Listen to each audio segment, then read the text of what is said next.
जय मसीह की परिवार। मेरा नाम दीपिका है। मैं द्वारका से आती हूँ। मैं 2017 से एफएलजे परिवार में आ रही हूँ। मैं अपनी गवाही आप लोगों के साथ शेयर करना चाहती हूँ। प्रभु ने मेरे जीवन में बहुत सारे कार्य किए हैं, बट उसमें से जो एक मैं आप लोगों के साथ शेयर करने वाली हूँ, अपनी टेस्टिमनी। लास्ट ईयर कोविड में मुझे स्टमक पेन बहुत ज़्यादा हुआ, हैवीली स्टमक पेन, साथ में लूज मोशन, वॉमिटिंग बहुत ज़्यादा ऐसे करके हो रही थी। और मेरा बेबी बहुत छोटा है, तो मेरा घर से ही ट्रीटमेंट चल रहा था। डॉक्टर साहब आते थे, मेरा घर से ही ट्रीटमेंट करते थे, डिप लगाते थे, सब कुछ करते थे, लेकिन कुछ भी मतलब असर नहीं हो रहा था। मुझे कोई मेडिसिन नहीं लग रही थी। पेन थोड़ी देर के लिए रुकता था एंड देन अगेन होने लग जाता था वो पेन। यही ऐसे करके उन्होंने मेरा 1 वीक ऐसे करके करते गए कि मुझे लूज मोशन होती रही, वॉमिटिंग्स होती रही, और यही सारे सिम्टम्स मेरे साथ हो रहे थे और मुझे नहीं पता चल रहा था कि ये क्या हो रहा है। एंड देन मैं और मेरे हस्बैंड अल्ट्रासाउंड के लिए गए। सो वहाँ पे अल्ट्रासाउंड हुआ तो मेरे रिपोर्ट में आया कि मुझे मल्टीपल स्टोन्स है, जबकि मुझे कोई भी स्टोन की प्रॉब्लम कभी भी पहले नहीं थी। कोई मुझे पेन नहीं होता था किसी भी तरह का स्टमक में, कोई भी मुझे कोई ऐसा इशू नहीं था। सो मैं बहुत मतलब सरप्राइज हूँ कि मेरे स्टमक में मल्टीपल स्टोन्स कैसे ऐसे करके हो गए। सो आके मैंने डॉक्टर से बात की। सो इसे कि आपकी सर्जरी होगी। मैंने कहा नहीं, मैं सर्जरी तो नहीं करानी ऐसे करके। सो मैंने नैना से बात की, चर्च में नैना बहन से मैंने बात की। तो मैंने उनको बताया कि ये सारे सिम्टम्स ना मेरी मदर को थे। ये गॉल ब्लैडर में स्टोन एंड देन उनको कैंसर हो गया था। तो वही सारी इमेज ना मेरी आंखों के आगे आ रही थी कि ये तो सेम सब कुछ है एंड सेम टाइम है, सेम सब कुछ मेरे साथ ऐसे करके हो रहा है। तो मैं बहुत ज़्यादा उस इमेज को अपनी आंखों के अंदर से रिमूव करने की कोशिश कर रही थी, बट बार बार मुझे वही रिमाइंड ऐसे करके हो रहा था। सो बहन ने कहा कि सबसे पहले आप वो करो कि प्रे कि मेरे को ये इमेज नहीं चाहिए। तो मैंने पेन और नोटपैड लिया कि मैंने लिखना शुरू किया, I shall live long and healthy life. मेरे अंदर बिल्कुल स्ट्रेंथ नहीं थी, क्योंकि मैं 1 वीक से कुछ भी खा भी नहीं पा रही थी, सिर्फ डिप लगती थी और कुछ भी खाती थी मुझे वॉमिटिंग हो जाती थी। सो मैंने लिखना शुरू किया, I shall live long and healthy life, I shall live long and healthy life. मुझसे बोला भी नहीं जाता था। सो वो धीरे धीरे वो इमेज खत्म हो गई, मतलब कि मैं एक लंबी आयु जीऊंगी, जो हुआ वो मेरे साथ नहीं होगा, वो मेरे साथ दोबारा नहीं होगा। ड्यूरिंग कोविड वेडनेसडे को लाइव प्रीचिंग चलती थी।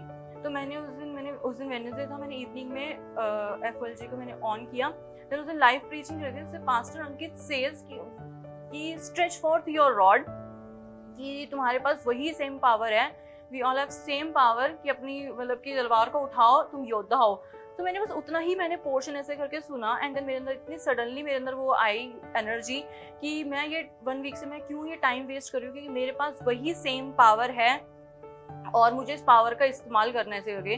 सो मैंने जो सिम्टम्स, जो मुझे पेन था, वीकनेस थी, क्योंकि नहीं खा भी रही थी तो मेरे अंदर बहुत ज़्यादा वीकनेस थी। तो मैं जैसे ही मैं खड़ी हुई, हम ज़ोर ज़ोर से ऐसे करके प्रे करने लगे। मैंने बहुत एग्रेसिवली उसको डील किया, मैंने उसको बहुत मतलब एग्रेसिवली मैंने उसके ऊपर डांटा, मैंने बहुत एग्रेसिवली ज़ोर ज़ोर से प्रे करी, थैंक यू बोला कि प्रभु तूने मुझे चंगा कर दिया। एंड देन मेरी पूरी लेग्स ट्विस्ट हो गई थी, मेरे पूरे हैंड्स ट्विस्ट हो गए थे एंड देन मुझे अपनी बॉडी इतनी लाइट ऐसे करके फील हुई।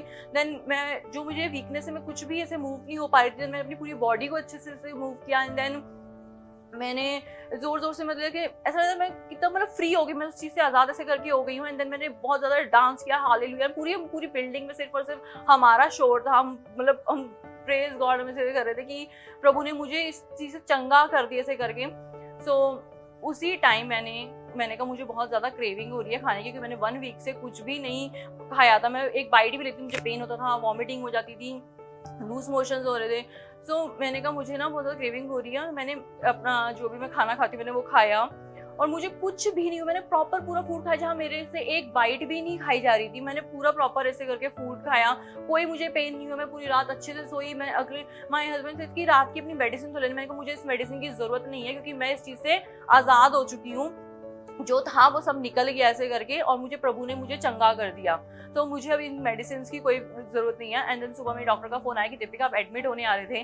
तो मैंने कहा मैम मैं ठीक हो गई हूँ, मेरे को कोई मतलब प्रॉब्लम नहीं है। तो इस चीज़ की आपको ना एक बार आपको अपना टेस्ट कराना होगा 9 मंथ्स के बाद ना, वो फिर से पेन हो सकता है वो, और आपकी सर्जरी अभी तो हम पोस्टपोन करते हैं, 9 मंथ्स के बाद आपकी सर्जरी होगी। मुझे 1 साल से ज़्यादा हो चुका है, मुझे कोई पेन, किसी भी तरह की कोई भी प्रॉब्लम ऐसे करके नहीं है, क्योंकि मुझे पता है वो चीज़ जो निकल गई वो कभी दोबारा वापस नहीं ऐसे करके आएगी, क्योंकि बीमारी हमारा हिस्सा है ही नहीं। उससे जितना हम अपने पूरे दिल से हम नफरत कर सकते हैं, हमें उससे पूरे दिल से हमें उससे नफरत ऐसे करके करनी है। तो वही मैंने ऐसे करके किया, बट मैंने जो 1 वीक मुझे उस चीज़ को समझने में टाइम लगा। सो मैं आप लोगों से यही कहूँगी कि अपने अंदर की कोई भी बीमारी को उस पर सफ़र ना करें, उसी टाइम तुरंत खड़े होके अपनी पास जो आपके पास जो पावर है, जो आपके पास जो तलवार है, उसका इस्तेमाल करें, क्योंकि we all have same power, हमारे पास सबके पास वही सेम पावर है। तो आप लोग उसका इस्तेमाल करें और उस चीज़ से छुटकारा पाएंगे। मेरी लाइफ बहुत अच्छी चल रही है एंड हम बहुत ही हेल्दी लाइफ जी रहे हैं। मैं सबसे स्पेशली थैंक यू करना चाहूँगी पास्टर अंकित का, कि उन्होंने उनकी प्रीचिंग के द्वारा ही मैंने अपनी उस जो मेरे पास पावर थी, जो प्रभु ने पावर दी थी, मैंने उसका इस्तेमाल ऐसे करके कर पाई। मैं इस सारी चंगाई के लिए प्रभु का धन्यवाद देती हूँ, पास्टर अंकित का धन्यवाद देती हूँ, अपनी पूरी FOLJ टीम का धन्यवाद देती हूँ, जो हर एवरी सिचुएशन में हमारे साथ खड़ी होती है पूरी FOLJ team. Thank you family.